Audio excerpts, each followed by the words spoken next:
Hola, buenas tardes. Estamos aquí de nuevo en Charlas de Investigación en el INA, la serie de pláticas que el Sindicato Nacional de Profesores de Investigación Científica y Docencia del Instituto Nacional de Antropología e Historia ha echado a andar con el objetivo de dar a conocer qué es lo que hacen sus investigadores, cómo este quehacer se vincula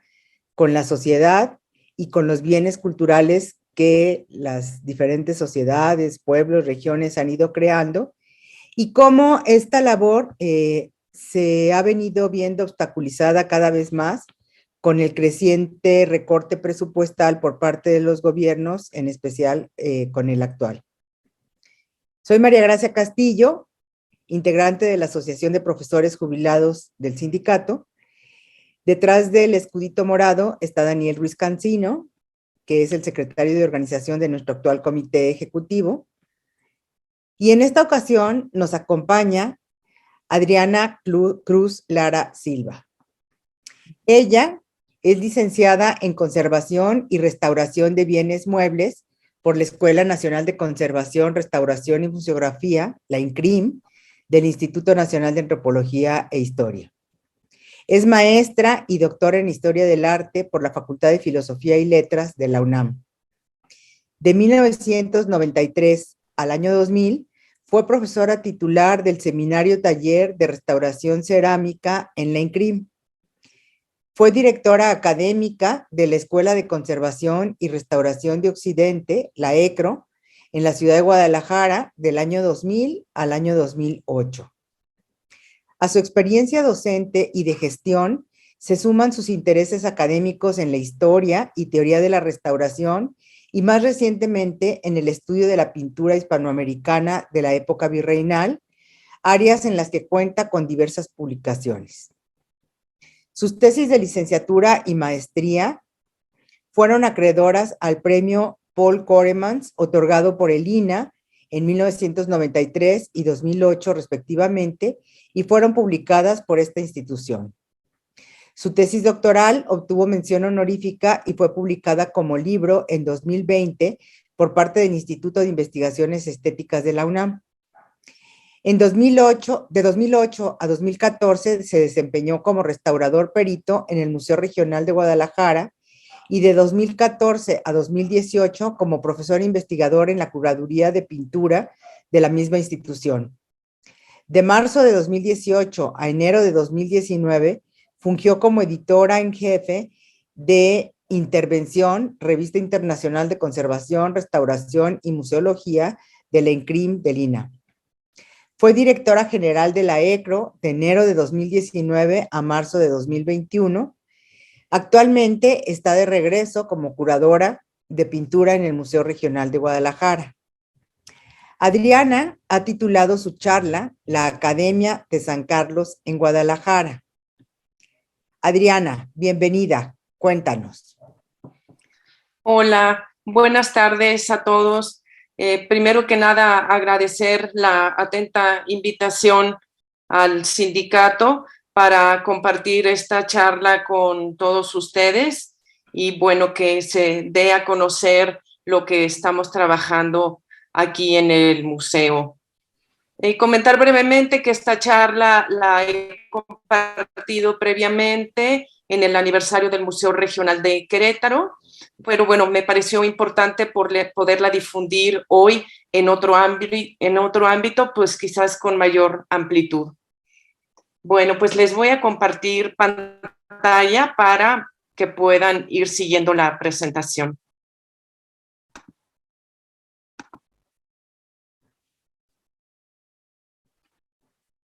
Bueno, mi charla lleva por título La Academia de San Carlos en Guadalajara. Y en lo que me voy a centrar es en la pinacoteca que ha resguardado este museo y que reviste una gran importancia, tanto histórica como artística. El Museo Regional de Guadalajara es una institución que el 10 de noviembre de este año alcanzará los 104 años de vida. Por su labor museística, pedagógica y el hecho de haber funcionado como centro de reunión de artistas y colectivos, por muchos años fue considerado incluso como el eje articulador de la cultura de Jalisco. La importancia y diversidad de sus colecciones ha sido una de sus grandes fortalezas. Aquí se resguarda y exhibe el más importante acervo arqueológico de las llamadas culturas de las tumbas de Tiro del occidente de México, como podemos ver aquí en pantalla esta reproducción de una tumba de Tiro, restos paleontológicos del sur de Jalisco, como es el famoso mamut de Santa Catarina, objetos relacionados con la historia nacional y los grupos indígenas locales. Así, también una vasta y significativa colección de pintura que le ha dado prestigio al museo tanto a nivel nacional como internacional.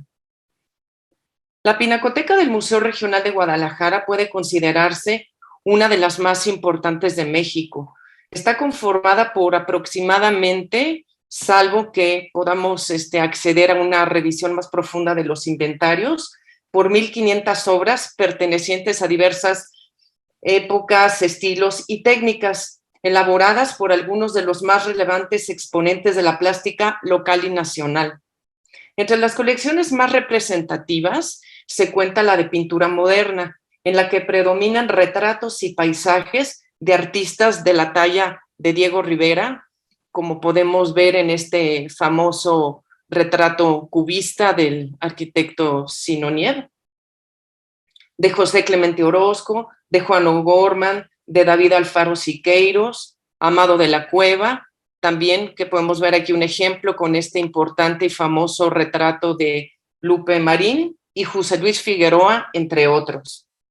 También de sus antecesores de estos pintores de finales del siglo XIX y las primeras décadas del XX, como son Félix Bernardelli, el doctor Atl. Aquí también podemos ver esta representativa obra del doctor Atl que se denomina Las Bañistas.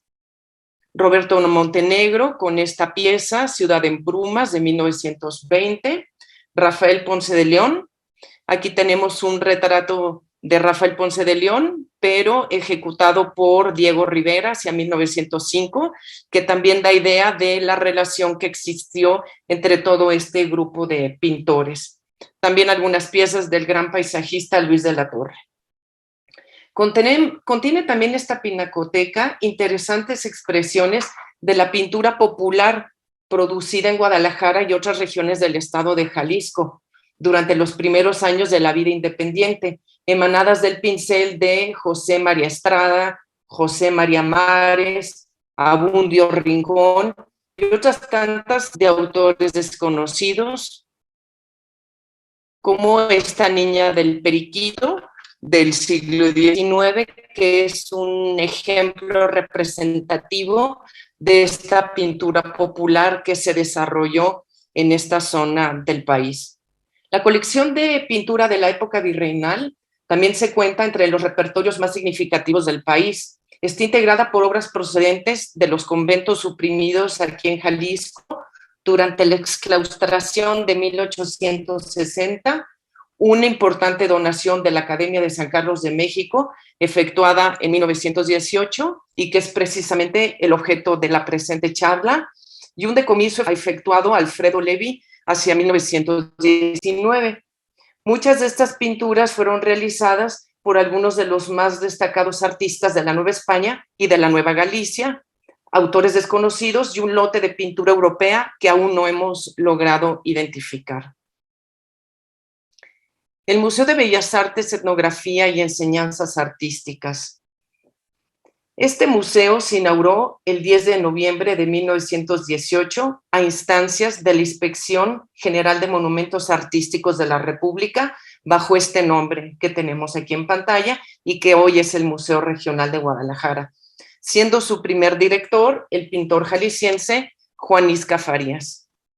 Desde 1917, en su calidad de subinspector local de monumentos artísticos, Isca Farías se dio a la tarea de localizar y registrar obras que se encontraban dispersas en diversos recintos eclesiásticos, instituciones públicas del estado de Jalisco, las cuales, según su criterio, poseían un valor histórico o calidad artística relevante. Para ello elaboró varios inventarios y con la mira puesta en la próxima creación del museo, gestionó ante distintas instancias gubernamentales, incluso en otros estados de la República, como Michoacán, Sonora, Sinaloa, Colima y la Ciudad de México, la donación de obras de distinta factura y temporalidad, tales como pinturas, esculturas, ornamentos, material paleontológico y objetos etnográficos. Durante la exclaustración y la Guerra de 3 años, entre 1857 y 1860, los templos y conventos de la ciudad de Guadalajara sufrieron múltiples daños, por lo que muchas de las obras que albergaban fueron destruidas, dañadas o removidas de sus sitios originales. Tal fue el caso de enseres, ornamentos, pinturas y esculturas de la época virreinal, procedentes de los conventos de San Francisco, San Diego, Santo Domingo, El Carmen y Santa Teresa, entre otros, los cuales, en aras de su conservación, fueron trasladados a recintos dedicados a la instrucción pública de carácter laico, tales como el Hospicio Cabañas y el Liceo de Varones. Gracias a un inventario de fecha del 1 de mayo de 1917, se sabe que para entonces Isca Farías había logrado reunir en la capilla del Hospicio Cabañas 63 pinturas, casi todas de la época virreinal, mismas que unos meses más tarde fueron llevadas al museo. Entre las pinturas procedentes de los conventos suprimidos se encuentran obras tanto de autores novohispanos como de la Nueva Galicia, a saber, Santo Domingo de Guzmán predicando a la nobleza, de José de Ibarra, que podemos ver aquí en pantalla, del siglo XVIII, que es originaria del convento del mismo nombre. La Santa Teresa de Luis Juárez, que también tenemos aquí en pantalla, una obra muy relevante,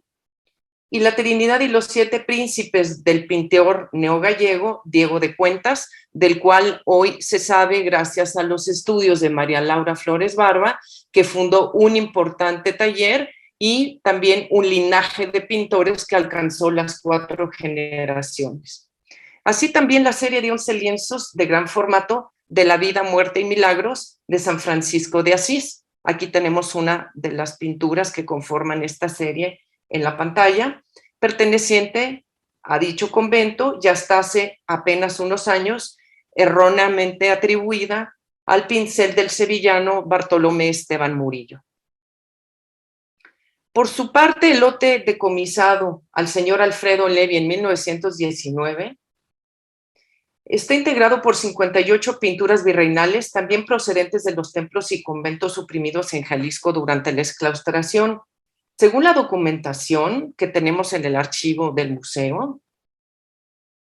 las obras se encontraban resguardadas en un comedor escolar a un costado del Santuario de la Virgen de Guadalupe de Guadalajara, a cargo de la señorita Atala Podaca, quien a su vez se lo vendió al señor Alfredo Levy, presidente municipal de Chapala.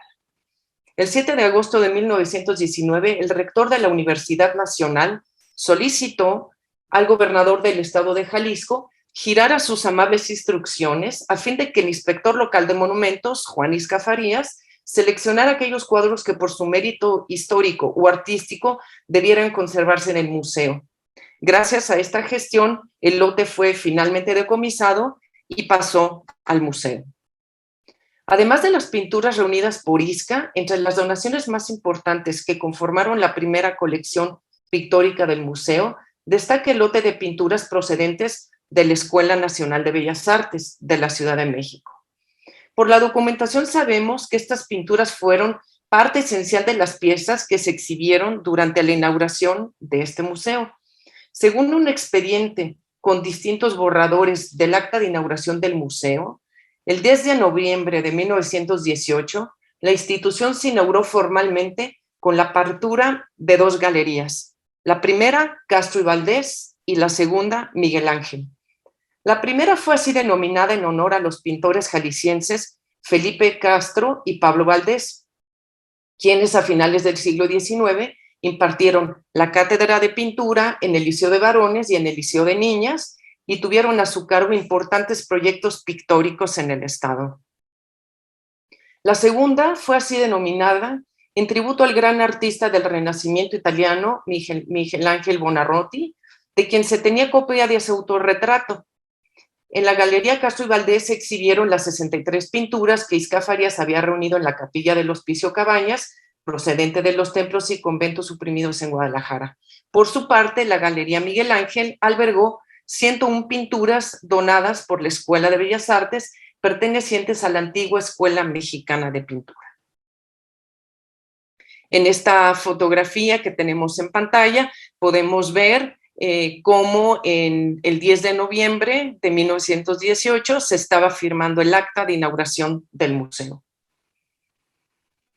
El 22 de noviembre de ese mismo año se inauguró una tercera galería denominada Bartolomé Esteban Murillo, en la cual se exhibió la célebre serie de 11 lienzos pintados al óleo de la vida de San Francisco de Asís, atribuidas al pincel del célebre artífice sevillano del siglo de oro español del mismo nombre que acabamos de comentar. Aunque ahora sabemos que se trata de un conjunto realizado por el sevillano Esteban Márquez a finales del siglo XVII. Gracias a un documento existente en el Archivo Histórico del Museo Regional de Guadalajara, en el que se describen las colecciones con las que se inauguró el museo en 1918, es factible verificar que además de las pinturas se recibieron 24 reproducciones de piezas prehispánicas en yeso del Museo Nacional de Arqueología, las cuales lamentablemente ya no se conservan. Aquí podemos ver en pantalla lo que fue la Galería Miguel Ángel y en el pasillo justamente las reproducciones de Coyoxauhqui y del calendario azteca que fueron elaboradas de yeso y que pues lamentablemente ya no existen. También una colección de monedas y billetes de la Revolución, ejemplares de mineralogía, armas antiguas, el bastón que usó el maestro Clemente Aguirre, un Cristo de marfil que perteneció al obispo Cabañas, muebles, esculturas, madera petrificada, animales disecados, algunos ejemplares raros de historia natural y una colección de retratos de los gobernadores que donó el gobierno de Jalisco. Como vemos en este primer momento, además de la historia nacional, se intentó imprimir al museo un carácter universal. La colección pictórica de la Escuela Nacional de Bellas Artes. La manera como se gestionó la incorporación del lote procedente de esta Escuela de Bellas Artes y su impacto en la formación del Museo Regional de Guadalajara no es del todo clara y hasta el momento no ha sido objeto de una investigación formal y sistemática. Si bien los estudios han avanzado algunas versiones, lo cierto es que la información que ofrecen, además de contradictoria, únicamente se limitan a mencionar a los personajes que se involucraron en el traslado de la colección y no un análisis pormenorizado sobre los criterios y condiciones que privaron en su conformación. Así, para Guillermina Sánchez, ex curadora de Historia del museo, fue el hermano del secretario de Gobierno del Estado de Jalisco, el ingeniero Manuel López Linares, quien realizó el trámite ante la Universidad Nacional Autónoma de México en 1918. De acuerdo con el acta de inauguración del museo, que referimos hace un momento, en su calidad de inspector general de monumentos artísticos, Jorge Enciso medió en su adquisición. José de Jesús Covarrubias, por su parte, señala que Isca Farias fue personalmente a la Ciudad de México y con la ayuda de Gerardo Murillo, el doctor Atl, tuvo a bien seleccionar 105 cuadros, número que coincide con la cifra establecida por José Olmedo para esta misma colección, pero no con la cifra que señala el acta de inauguración, como recordaremos, de 101 pinturas. Y finalmente, José Guadalupe Zuno, quien asegura que cuando el doctor Atl fue nombrado el director de la Academia de San Carlos, le hizo entrega a él personalmente de muchas obras de pintura colonial y piezas europeas, mismas que fueron trasladadas a Guadalajara en un furgón del ferrocarril facilitado por el general Rafael Bulena. Según las pesquisas de Eduardo Báez, desde 1903, las autoridades de la Escuela de Bellas Artes, con el fin de resolver el estado de saturación en el que se encontraban los almacenes de esta institución, habían hecho intentos significativos por deshacerse de una gran cantidad de lienzos de escuela antigua. Asimismo, que en 1908 el doctor Atl elaboró un dictamen de 246 pinturas virreinales claramente despectivo en el que anotó que se trataba, y cito, de un lote de desecho que debería formar parte de la Gran Pira. Fin de la cita. Un documento localizado en el Archivo Histórico del Museo Regional de Guadalajara de fecha 27 de marzo de 1918, que el director de la Escuela de Bellas Artes dirigió al gobernador del estado de Jalisco, empero, resulta elocuente en cuanto a los pormenores que involucró la gestión. Y cito, existen en las bodegas de la Escuela de Bellas Artes 480 cuadros de relativo mérito que no han sido aprovechados en las galerías de la misma escuela por carecer de local suficiente. Estos cuadros se deben a donativos y legados hechos con propósito de difundir la cultura artística en todas nuestras clases sociales. Esta Dirección General de Bellas Artes proyecta formar lotes de consideración con los cuadros indicados para establecer museos regionales en las principales ciudades de la República. Museos que se integrarán con las obras artísticas o históricas de cada región que se colecten y con los vaciados de los monolitos del Museo Nacional de Arqueología, Historia y Etnología y de las esculturas clásicas de nuestra academia. Con el fin dicho antes, esta dirección ha considerado que la capital del estado que usted dignamente dirige, que usted dignamente gobierna, es de las más importantes para establecer en ella uno de los museos regionales, esperando que esa entidad federativa acoja con entusiasmo esta idea y preste ayuda para la realización de ella. Me permito suplicarle a usted se sirva a darme su valiosa opinión y decirme si podríamos contar con su contingente y con local bien acondicionado, con objeto de enviar a esta capital en su oportunidad un representante de este departamento para que, desde luego, proceda a la instalación del centro artístico referido. Fin de la cita. Por la información vertida en este escrito, la iniciativa propuesta por el gobierno federal a través de Bellas Artes fue finalmente aceptada por el gobierno de Jalisco, dando paso a la creación del Museo de Bellas Artes, Etnografía y Enseñanzas Artísticas en apenas 7 meses.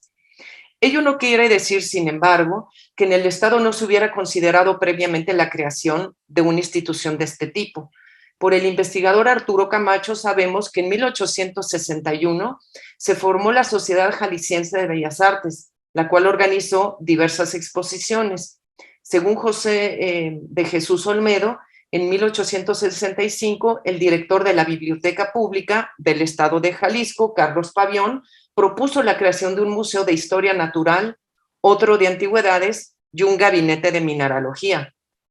Iniciativa que, sin embargo, no se concretó. Y no hay que olvidar que en 1869, en el Liceo de Varones, justamente en el edificio que hoy ocupa el Museo Regional de Guadalajara, se había formado una galería de cuadros antiguos con las pinturas de los conventos suprimidos que se usaron como modelo para los estudiantes de pintura en esa época. Muchos artistas jaliscienses y los miembros del llamado Centro Bohemio, que funcionó entre 1914 y 1916, desde hacía tiempo se habían también pronunciado por esta misma causa. En cualquier caso, lo importante a destacar es que todo parece indicar que la donación de pinturas de la Academia de San Carlos fue la coyuntura ideal y un importante detonador que dio lugar a la creación del Museo en Guadalajara. El papel de la Inspección General de Monumentos Artísticos, más bien del inspector Jorge Enciso, puede considerarse igualmente relevante, tal y como puede constatarse en un documento de fecha del 10 de abril de 1918, en el cual informa a Isca Farías haber dirigido un oficio al diputado de Jalisco, Jorge Villaseñor, y cito, para que hiciera todos los esfuerzos posibles para hacer la debida instalación de los cuadros y reproducciones que por acuerdo del presidente de la República se proporcionarán de la Escuela de Bellas Artes y el Museo Nacional para enriquecer la colección del Museo Tapatío. Fin de la cita. Otra cuestión a destacar es la manera como se valoró la calidad artística de las pinturas en este momento. Según el mismo documento del 27 de marzo, las obras estaban consideradas como de relativo mérito. Esta noción aún prevalecía en 1945, cuando Isca Farías afirmaba que si bien las obras procedentes de la academia se habían tenido por desecho de Bellas Artes, entre ellas habían llegado algunas muy buenas, tales como un tríptico flamenco del siglo XVII, muy elogiado en una conferencia por un pintor belga. Aquí una reproducción de la pintura en cuestión. La estimación que hoy podemos hacer de las pinturas aludidas, sin duda alguna, es muy diferente a estas aseveraciones, no solo desde el punto de vista artístico, sino de su importancia histórica, cuestión que no obstante sería motivo de otra conferencia. En el archivo histórico del Museo de Guadalajara se conserva un inventario elaborado en 1931 por Abelardo Carrillo y Gariel, quien a petición de Jorge Enciso registró todo el acervo que hasta ese momento resguardaba la institución. Si bien, como hemos visto, el acta de inauguración del museo establece que en la Galería Miguel Ángel fueron exhibidos 101 pinturas de Bellas Artes, lo cierto es que en el inventario de Carrillo y Gariel se refiere a la existencia de 212 pinturas con esta procedencia. Dada su experiencia como conservador de las galerías de la Academia de San Carlos de México y su forma sistemática de trabajar, hacen que este inventario de 1931 todavía hoy pueda considerarse uno de los más confiables y completos desde el punto de vista del registro de las pinturas y su procedencia. De aquí que cabe proponer que durante la inauguración del museo únicamente se presentaron las 101 obras que se mencionan en el acta de inauguración, permaneciendo el resto de las pinturas en el almacén de bienes culturales. Haciendo un análisis preliminar del inventario de Carrillo y Gariel, es posible apreciar que la conformación del acervo pictórico procedente de la academia fue sumamente ecléctica, en virtud de que los cuadros seleccionados pertenecen a muy diversas épocas, estilos y técnicas. Del periodo virreinal se encuentran obras tan relevantes como el Patrocinio de San José del Colegio de San Ildefonso, de Miguel Cabrera, que tenemos aquí en pantalla.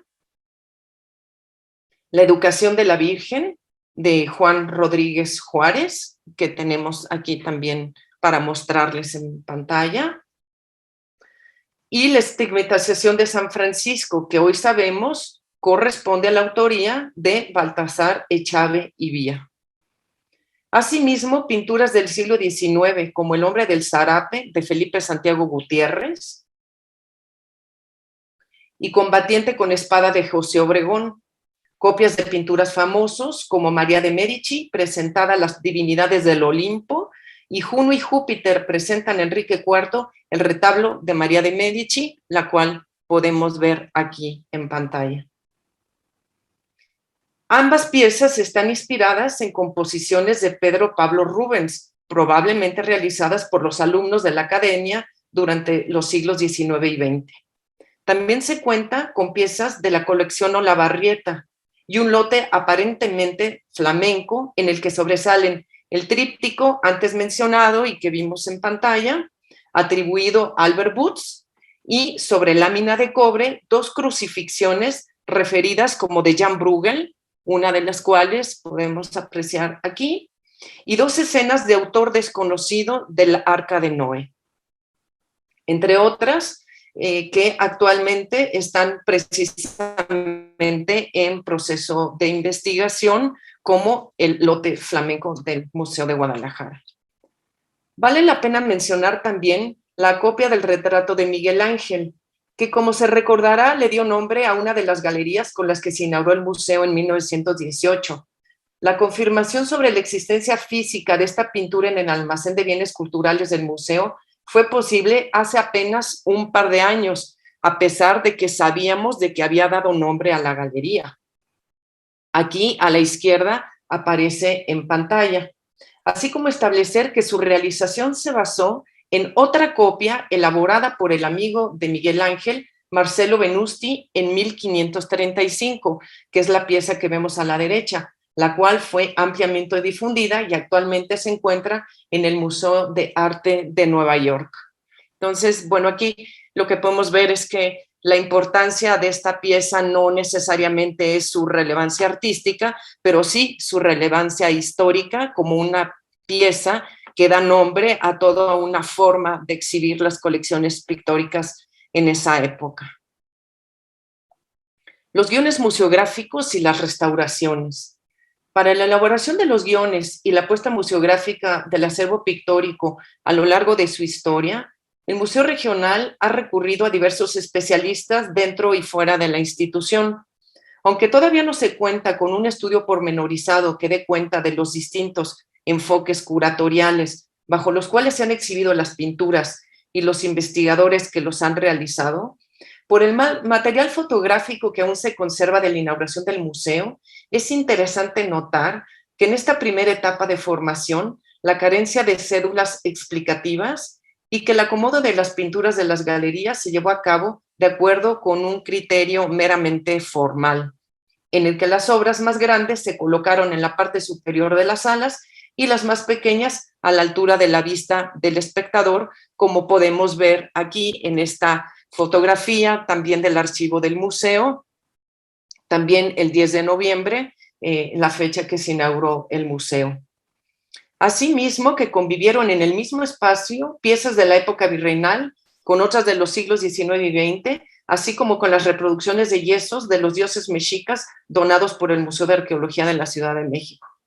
Este primer criterio de exhibición recuerda los de galería o el llamado gabinete de curiosidades que prevalecerían en el siglo XVIII, caracterizados por un acomodo de los objetos de acuerdo con sus características formales y tipológicas.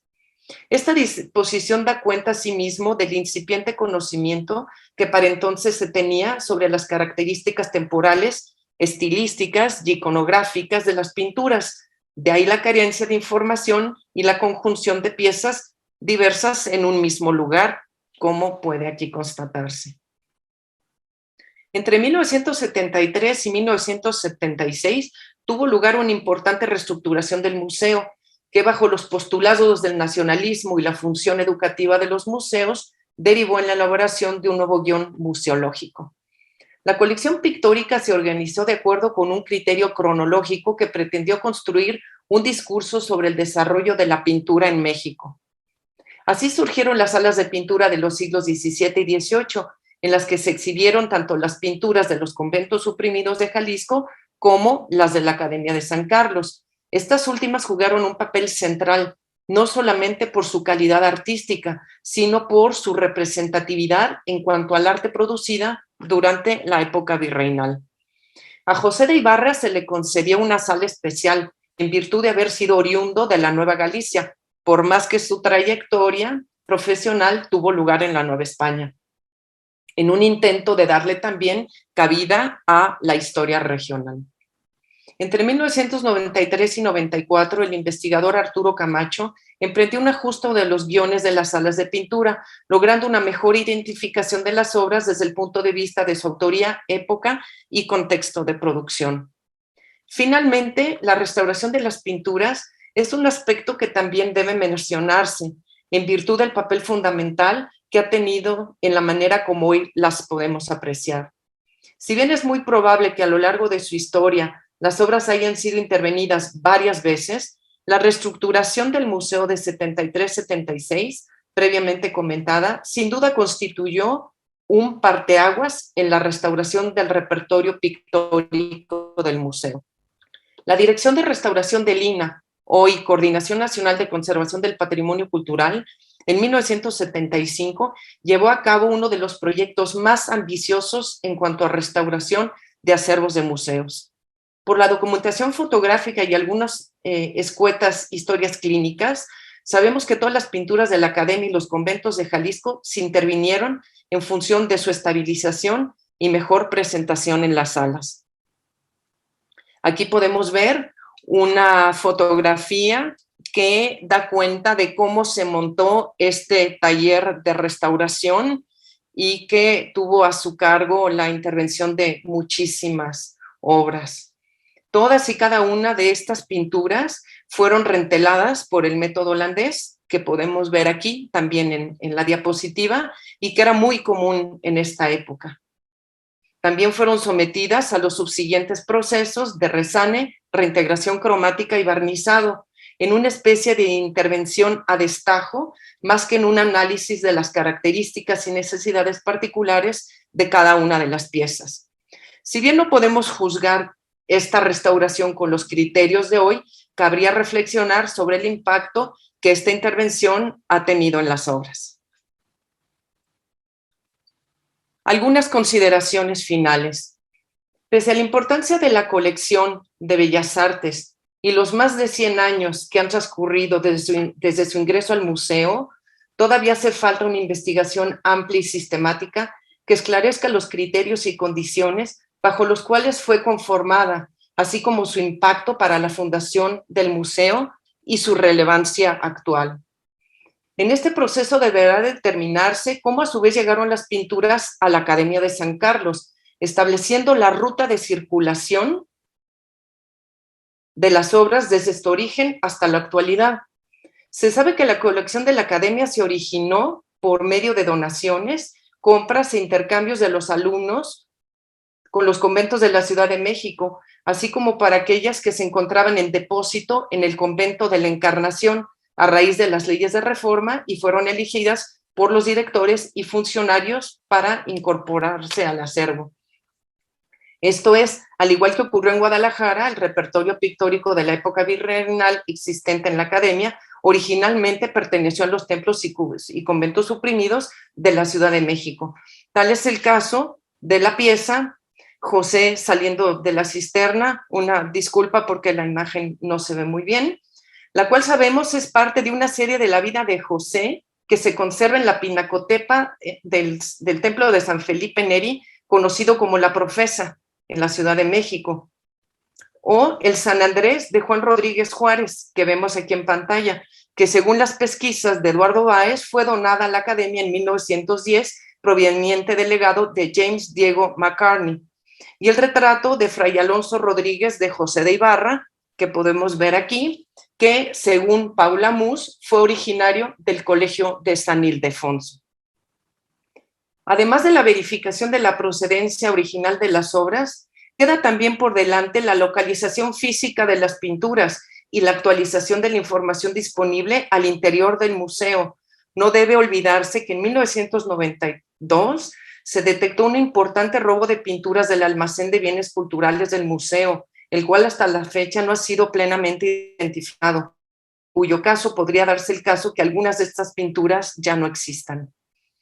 La especificidad de la colección de la Academia de Bellas Artes, sin duda alguna, deberá formar parte de la próxima reestructuración del museo, en donde no solamente sirva para articular un discurso sobre la pintura virreinal, sino que contribuya a seguir ahondando en la historia del museo, la formación de colecciones y el desarrollo de los museos en México. Para ello seguirá trabajando un grupo de especialistas, historiadores del arte y restauradores, que en 2014 formamos el Seminario de Estudio de Pintura, con la finalidad de establecer nuevas rutas de investigación que, además de mejorar la identificación histórico-artística de las pinturas, integra enfoques y formas de aproximación vigentes, tales como los estudios materiales y la biografía cultural. Actualmente ya se cuenta con un primer catálogo razonado que incluye 98 de las más importantes obras de la Academia y actualmente ya se encuentra en dictamen en la Comisión Central de Publicaciones del INAH. Muchísimas gracias por su atención.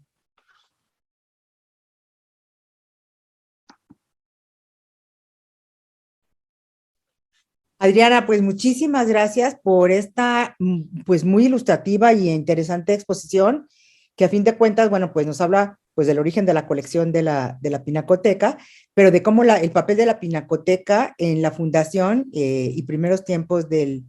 museo, ¿no? Me ha llamado la atención pues varias cosas. Una es pues el papel tan activo que desempeñó ISCA en buscar colección, en nutrirse, en ver cómo hacerle, y pues no sé cuál será tu impresión, pero me parece que la actitud de los funcionarios actuales, pues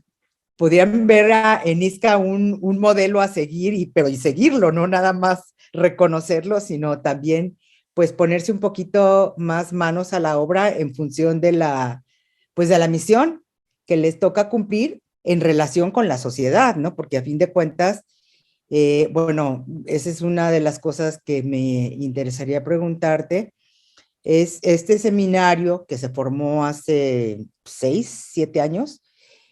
A fin de cuentas es un seminario que se funda pues principalmente, hasta donde tengo entendido, por iniciativa tuya, pero con personas que están trabajando en función de la Pinacoteca, pero por fuera del INAH, en vinculación con el INAH, pero por fuera, y lo cual está reflejando pues un interés de la sociedad tapatía y una demanda de la sociedad tapatía hacia el INAH para este tipo de cuidado, restauración, investigación de bienes culturales. En ese sentido, ¿qué nos podrías comentar, Adriana, y qué tanto apoyo financiero has tenido para estas labores? Pues no sé si se haya hecho últimamente restauración, creo que hasta donde sé es mínimo eso, pero ¿qué necesidades de restauración hay de estas pinturas y cuál ha sido la respuesta institucional para eso? Sí, gracias, María Gracia. Bueno, efectivamente coincido contigo en que la gestión de Isca Farías y de Jorge Enciso fueron absolutamente fundamentales para el museo y con un espíritu realmente muy innovador para la época y con mucho compromiso para crear para la sociedad pues un museo pues que involucrara muchos objetos y muchas visiones, ¿no? Efectivamente, la pinacoteca del museo es tan extensa y tan compleja que amerita un grupo de especialistas para su estudio. O sea, yo actualmente soy la única curadora de pintura en el museo, por lo que me di a la tarea de invitar a un cuerpo de especialistas, también del INAH, no solamente de otras instituciones, para que pudiéramos analizar, investigar, catalogar y proponer guiones museológicos para que el público realmente pueda apreciar este vastísimo acervo. Por ejemplo, es muy interesante que la colección que viene de Academia de San Carlos, pues ya tiene más de 100 años en el museo y es patrimonio de Guadalajara y de Jalisco, por lo tanto, desde hace mucho tiempo, ¿no? Entonces, bueno, este grupo de estudios que ha integrado también a especialistas de la Universidad de Guadalajara, del Colegio de Michoacán, de la Escuela de Conservación y Restauración de Occidente y también de una universidad canadiense, la Western Ontario University, pues hemos podido trabajar y pues sacar este primer catálogo que ha contribuido también como a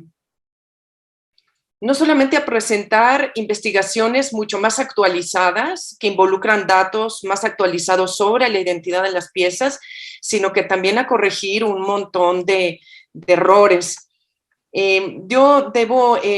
afirmar que sí he tenido apoyo institucional para estos proyectos. Creo que fue en el 2015-16, metí mi proyecto en el sistema institucional de proyectos y conseguimos un primer pequeño recurso para hacer las fotografías de alta resolución que han sido y son fundamentales para el catálogo, ¿no? También un poquito más adelante obtuvimos presupuesto para hacer algunos de los estudios materiales y consulta de archivos. Teníamos que consultar, y esta es una línea que estamos siguiendo, los archivos que todavía se conservan de la Academia de San Carlos, pero que están en México. Sin embargo, aquí más que un problema de presupuesto, fue un problema de la pandemia, donde pues la universidad estuvo cerrada y no pudimos acceder a estos archivos, pero que actualmente, pues en el actual registro del proyecto, pues hemos solicitado recursos para acudir a cumplir con esta encomienda. Y también, por ejemplo, en este seminario hemos recibido a gente muy valiosa del INAH, con las que primero establecimos contacto, luego ya por la pandemia no se dio mucho, pero como la doctora Consuelo Maquíbar, o también del Museo del Virreinato a Verónica Zaragoza. Y bueno, hemos tenido visitas de otros especialistas del Colegio de Michoacán, de la Escuela del ENCRIM de la Ciudad de México, de la ENES Morelia, con el fin de poder articular las investigaciones y poder realmente conformar un corpus de información pues que nos permita realmente poder seguir estudiando estas pinturas. Donde yo he encontrado las principales limitaciones es en que el museo y el instituto le puedan dar una cabida digna y completa a lo que es la pinacoteca. Yo tengo esbozado un guión que involucra todas las temporalidades con varios núcleos temáticos, pues que estoy por proponer a las autoridades para un adecuado desarrollo del guión y un montaje de lo que tendría que ser esta pinacoteca, ¿no? Ya que ahorita la mayor parte de la obra se encuentra en bodega, no está exhibida y pues amerita una puesta en valor para que el público pueda apreciarla. Y finalmente, lo que tú me preguntas de la conservación, bueno, este es otro gran tema y aquí sí tendrá que, dando la pauta, la línea del guión museológico que desarrollemos con un adecuado listado de obra, tendríamos que solicitar recursos porque la mayor parte de las pinturas sí requiere intervención de restauración. El estado de conservación de estas pinturas, en el mejor de los casos, es estable, pero algunas sí presentan deterioros significativos que habría que atender y poderlas mostrar en toda su amplitud, ¿no? Y bueno, también una cosa que, bueno, en ocasiones nos han comentado que pues muchas de estas pinturas ya no se han exhibido. Es verdad que ya se han exhibido, pero lo que nosotros queremos mostrar es los nuevos enfoques de investigación y la nueva información que hemos recopilado sobre estas pinturas, ¿no? Hay nuevas atribuciones, hay enfoques de materiales y técnicas de manufactura, hay enfoques de circulación a maneras de biografías culturales, pues que sería importante que quedaran plasmadas en esta nueva o en lo que pueda ser una propuesta de reestructuración del museo. Adriana, pues muchísimas gracias y bueno, pues nos encontramos con una más de las investigadoras que le ponen el cuerpo a su trabajo. Como bien señala Adriana, pues hace falta dinero para el mantener las pinturas que debería de ser una tarea continua del instituto, no esperar a que se vaya a ver si se van a exhibir la renovación del museo, sino tenerlas pues siempre listas y siempre a disposición de que quien pueda exponerlas en algún lugar digno porque pues sí ha sido una demanda Guadalajara, un sector de la sociedad tapatía, el tener acceso a este tipo de riqueza cultural y de bienes culturales, a la cual considero yo que no ha dado respuesta el INAH. O sea, si eres tú sola para ese acervo inmenso de pinturas y además para trabajarlas, investigarlas, organizar todo lo que se tiene que hacer, pues es imposible, ¿no? Es una de las tareas pendientes del instituto que ojalá y pues la reconsideren ahora que acaban de nombrar a una nueva directora, a ver si ahora sí le atina, pues, o sea, sí le muestra ganas, no atinarle, sino pues que le eche más ganas, porque sí ha habido como un rezago en ese sentido desde mi perspectiva, ¿no? Sí, de acuerdo, de acuerdo. Bueno, pues muchísimas gracias a todos por vernos, los que nos ven. Acuérdense que esta plática queda grabada por si la pueden recomendar para otros compañeros, para otras personas que estén interesadas. y pues nos vemos el próximo jueves en Jueves de Investigación en el INA. Hasta luego. Hasta luego. Muchas gracias y un saludo a todos.